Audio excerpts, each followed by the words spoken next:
तो ये है फिजिक्स का चैप्टर 4 जिसमें हम लोग पढ़ने वाले हैं विद्युत धारा करंट के बारे में। विद्युत धारा सिमरन जी को भी यही वीडियो पढ़ना है, इसलिए देखिए यहाँ पे। तो इस चैप्टर में जो हाइलाइट्स पार्ट है बस उसी को याद करना है और जो वीडियो में बोला जाएगा उसको करना है, ठीक है। इसके बाद आपको चैप्टर लगभग क्लियर हो जाएगा। चैप्टर रटने वाला चीज़ को रटना पड़ेगा आपको, तो रटिए क्योंकि हार्ड वर्ड से दिया गया है, ठीक है।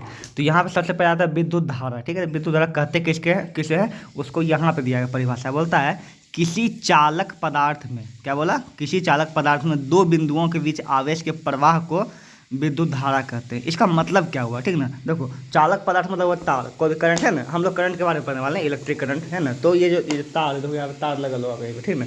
तो तार में जो है यहाँ से यहाँ जब अंदर में करंट जो फ्लो होगा, बहेगा, उस धारा के प्रवाह को क्या बोलेंगे हम लोग, विद्युत धारा बोलेंगे, ठीक है। तो बोलता है किसी चालक मतलब वही पदार्थ जिसमें कि करंट फ्लो है, जैसे कि लोहा हो गया, स्टील हो गया, ठीक है, इसमें करंट फ्लो होता है, ठीक है। चालक मतलब जिससे करंट को फ्लो हो सके, ठीक है, करंट बह सके, जैसे कि स्टील हो गया। प्लास्टिक चालक होगा कि नहीं होगा, नहीं, वो अचालक में आएगा, ठीक है। ठीक, तो परिभाषा समझ में आ गया। अब यहाँ पे समझते हैं सबसे पहले चालक होता क्या, चालक और विद्युत रोधी, ठीक है। ये देखो ये प्लास्टिक है, प्लास्टिक से करंट पास होगा नहीं होगा ना, तो इसको बोलेंगे अचालक, क्या बोलेंगे इसको, अचालक, या फिर विद्युत रोधी, क्या बोलेंगे, विद्युत रोधी या अचालक। लेकिन ये जो है चालक किसको बोलेंगे बताओ, किस पदार्थ को चालक बोलेंगे। हाँ, जैसे लोहा हुआ है ना, जितना भी धातु हुआ, लोहा हुआ, सोना हुआ, चांदी हुआ, ये सब क्या है, चालक पदार्थ, ठीक है। बोलता है ऐसे पदार्थ जिनसे होकर विद्युत आवेश मतलब करंट, ठीक है, विद्युत आवेश जो है एक भाग से मतलब एक सिरा से दूसरा सिरा में चालन करता है, ठीक है, एक सिरे दूसरे सिरे तक जाता है, उसे क्या बोलते हैं, चालक कहते हैं, ठीक है। और दूसरा परिभाषा बोलता है ऐसे पदार्थ जिनसे होकर विद्युत आवेश एक भाग से दूसरे भाग तक चालन नहीं करता, नहीं जा सकता, उसको विद्युत रोधी कहते हैं या फिर अचालक कहते हैं, दोनों एक ही चीज़ हुआ, ठीक है। तो चालक और चालक का परिभाषा यहाँ से याद कर लीजिए, ठीक है। तो यहाँ पे आ गया हम विद्युत धारा परिभाषा याद कर लिए, और यहाँ पे दूसरा आ गया चालक और चालक का या फिर विद्युत रोधी का परिभाषा कर लिए, ठीक है। उसके बाद आता है विद्युत आवेश का चालन, ठीक है। तो इसका नाम से ही पता चलता है विद्युत आवेश का चालन मतलब क्या होता है, आवेश मतलब वही करंट का एक जगह से दूसरे जगह, एक स्थान से दूसरे जगह तक जाता है, जब जाने तक को आवेश का चालन कहते हैं। इसमें कोई रमना चौरा चीज़ है नहीं, ठीक है। अब यहाँ पे एक ऑब्जेक्टिव आता है कि इलेक्ट्रॉन खोकर कोई पदार्थ धनावेशित हो जाता है और इलेक्ट्रॉन पाकर कोई पदार्थ ऋणावेशित हो जाता है। यहाँ पे देखो इलेक्ट्रॉन होता है, किसी पदार्थ होता है कोई भी तत्व, वो उसके अंदर में इलेक्ट्रॉन प्रोटॉन न्यूट्रॉन होता है, ठीक है। तो इलेक्ट्रॉन जैसे वो अपना देता है किसी को, तो वो क्या हो जाएगा, धनावेशित, प्लस में क्या हो जाएगा, वो प्लस। और जो इलेक्ट्रॉन लेगा उसको वो क्या हो जाएगा, माइनस, है ना। जो लेगा मतलब पाएगा, जो जिसके पास इलेक्ट्रॉन बढ़ेगा वो माइनस में हो जाएगा। इलेक्ट्रॉन मतलब माइनस हो जाएगा, माइनस यहाँ पे जो खोएगा वो प्लस हो जाएगा, जो पाएगा। ये तुमको इसलिए करवा देता है कि इसका ऑब्जेक्टिव में काम आएगा, ठीक है। यहाँ पे ध्यान रखना, ठीक है। इसमें एक ऑब्जेक्टिव है, जितना भी धातु होता है ना वो सब धनावेशित होता है, क्या होता है वो प्लस होता है, क्या होता है वो प्लस। इसीलिए वो करंट का फ्लो करता है, करंट उसमें जाता है, ठीक है, क्योंकि ठीक है धातु मतलब हुआ लोहा, सोना, चांदी, ठीक है, ये सब हुआ धातु। अब यहाँ पे आता है अगला क्वेश्चन टॉपिक, तो ये खत्म हो गया।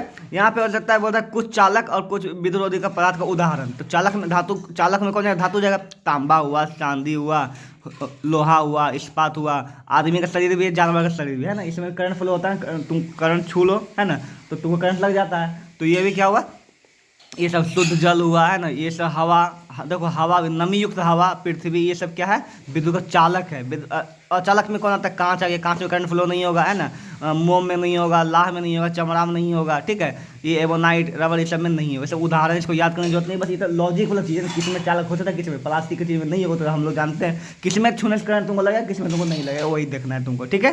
काम खत्म हो गया।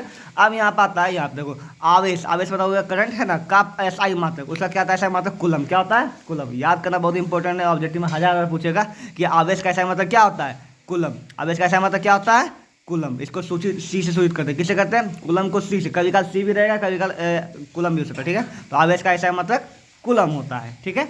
आगे यहाँ पे आता है टॉपिक, बोलता है कि आप देखो किसी बिंदु पर, है ना, विद्युत विभव का परिभाषा यहाँ पे हाईलाइटेड, विद्युत विभव। अब हम समझते हैं विद्युत विभव क्या होता है, ठीक है। विद्युत विभव क्या बोलता है यहाँ पे, देखो विद्युत विभव का परिभाषा यहाँ पे लिखा हुआ है। बोलता है किसी बिंदु पर विद्युत विभव कार्य का वह परिणाम है, किसी बिंदु पर विद्युत विभव कार्य का वह परिणाम है जो प्रति एकांक आवेश को अनंत से उस बिंदु तक लाने में किया जाता है, ठीक है। थोड़ा सा पेचीदा हम तुमको समझाते हैं, बोल क्या है। देखो मान लीजिए जो भी हमारे घर में बिजली आता है, हमारा घर हुआ, ठीक है, यहाँ पर जो बिजली आता है वो ट्रांसफार्मर से आता है ट्रांसफार्मर से बिजली, ठीक है। और ट्रांसफार्मर से कहाँ से आएगा, बहुत दूर पर कहीं पर फैक्ट्री होगा उससे आता है, ठीक है। तो बहुदूर का मतलब हो गया अनंत, क्या हो गया अनंत। अब मान लो यहाँ पे एक आवेश यहाँ से चला एक, ठीक है, तो ये एक आवेश जो अनंत से जो है यहाँ से लेके यहाँ तक जो आएगा, इसका जो काम होगा उसी को क्या बोलते हैं, विद्युत विभव। क्या बोलते हैं उसको, विद्युत विभव। तो वही बोल रहा है कि विद्युत विभव कार्य का वो परिणाम है, कार्य का वो परिणाम मतलब रिजल्ट है जो प्रति एकांक मतलब एक आवेश, कितना, प्रति एकांक आवेश को अनंत से, कहाँ से, अनंत से किसी बिंदु तक लाने में किया जाता है, ठीक है। तो इसका परिभाषा तुमको एज इट इज ऐसे ही याद करना पड़ेगा, जैसे इसमें लिखा हुआ है, रिमेम्बर करके बोल रट रट के, ठीक है। अब आता है, अब बोलता है अनंत पर विद्युत विभव शून्य होता है। अनंत पर विद्युत विभव क्या होता है, यहाँ पर क्या होगा, शून्य, मतलब यहाँ शुरू में हुआ या जीरो होगा, यहाँ आता है तब मान बढ़ता है उसका, ठीक है।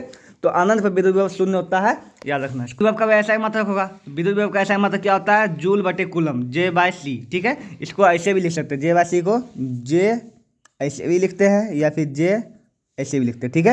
ये तीनों चीज़ एक ही हुआ, J/C हुआ, J इनवर्स C मतलब कि मैथ है ऊपर में, मैथ है मतलब बाई ही है, ठीक है। तीन तो विद्युत विभव कैसा मतलब जूल बाय कूलम होता है, J/C होता है, J/C होता है। अब प्रति जूल प्रति कूलम को वोल्ट कहा जाता है, ठीक है। देखो तो इसका जो है ना J/C का मान कितना होता है, वोल्ट, क्या होता है, वोल्ट, ठीक है। तो विद्युत विभव का जो ऐसा मतलब हो गया, वो J/C भी होता है, जूल बाय कूलम भी होता है और वोल्ट भी होता है, क्या होता है, वोल्ट भी होता है। दोनों चीज़ को याद रखना, इसमें जो भी टॉपिक बहुत इंपॉर्टेंट, ठीक है।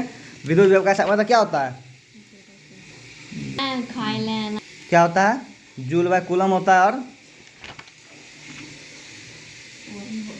वोल्ट होता है, 1 वोल्ट नहीं, वोल्ट याद रखना, क्या होता है, वोल्ट। तो जूल का ऐसा मतलब वोल्ट होता है, ज़्यादा फेमस है ना, ये कभी काल तुमको पूछ सकता है कि J/C भी होता है, ठीक है, याद रखना। आगे बोलता है कि अब वोल्ट किसे कहते हैं, इसका परिभाषा दिया हुआ, ठीक है। तो इसको हम लोग छोड़ देंगे, जरूरत नहीं है, इंपॉर्टेंट नहीं है, ठीक है, छोड़ देते हैं, ओके, हटा देते हैं। अब यहाँ पर आता है कि अनावेशित वस्तु का विभव शून्य होता है, याद करना। अनावेशित मतलब क्या हुआ, जिसमें करंट नहीं है, अनावेशित मतलब जिसमें करंट नहीं है ना।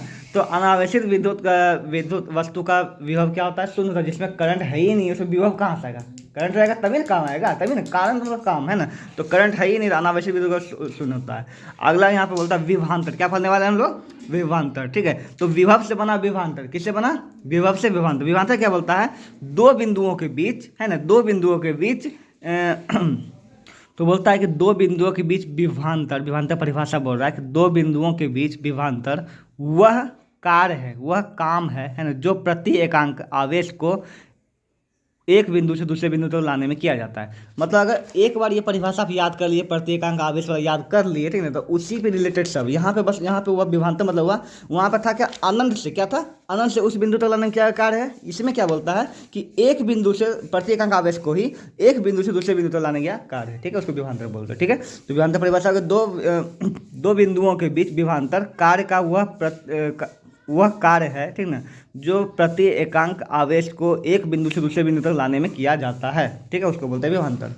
आगे आता है सेल या बैटरी किसको बोलते हैं, ठीक है। यहाँ पर सेल या बैटरी किसे बोलते हैं, तो सेल का बैटरी जानते हैं हम लोग क्या होता है, बैटरी जो यूज करते हैं घर को, उसी का बोलता है सेल या बैटरी ऐसी युक्ति है, डिवाइस है ना, जो अपने अंदर हो रहे रासायनिक अभिक्रियाओं द्वारा, है ना, आवेश उत्पन्न करती है। क्या करती है, आवेश को उत्पन्न, मतलब अपने अंदर जो उसका केमिकल रिएक्शन होता है ना, उसके अंदर, ठीक है ना, बैटरी के अंदर जो केमिकल है उससे क्या होता है, करंट वो उत्पन्न करते हैं, जैसे कि हम लोग का घर में लाइट जलता है, ठीक है। तो सिंपल से परिभाषा हो गया, बोलता है सेल या बैटरी क्या होता है, सेल या बैटरी ऐसी युक्ति है जो अपने अंदर हो रहे रासायनिक अभिक्रिया, अपने अंदर हो रहे, उसमें केमिकल होता है ना, तो अपने अंदर हो रहे रासायनिक अभिक्रियाओं द्वारा क्या करती है, आवेश उत्पन्न करती है, क्या करती है, आवेश उत्पन्न करती है। तो उसको क्या बोलते हैं, सेल या बैटरी बोलेंगे। परिभाषा बिल्कुल सिंपल सा बात है, ठीक है। यहाँ पे अब बोलता है सेलों की समूहन, क्या, सेल की समूह को ही बैटरी कहा जाता है। देखो सेल बैटरी एक ही चीज़ है, ठीक ना। देखो तो ये इकल्ला इसको सेल बोलेंगे, क्या बोलेंगे इसको, सेल, लेकिन बहुत सारा सेल को मिला देंगे क्या बन जाएगा, एक बैटरी बन जाएगा, ठीक है। यही अंतर है, सेल और बैटरी को क्या अंतर है, यही अंतर, ठीक है। तो अगर तुमको बैटरी की परिभाषा है तभी यही देना है,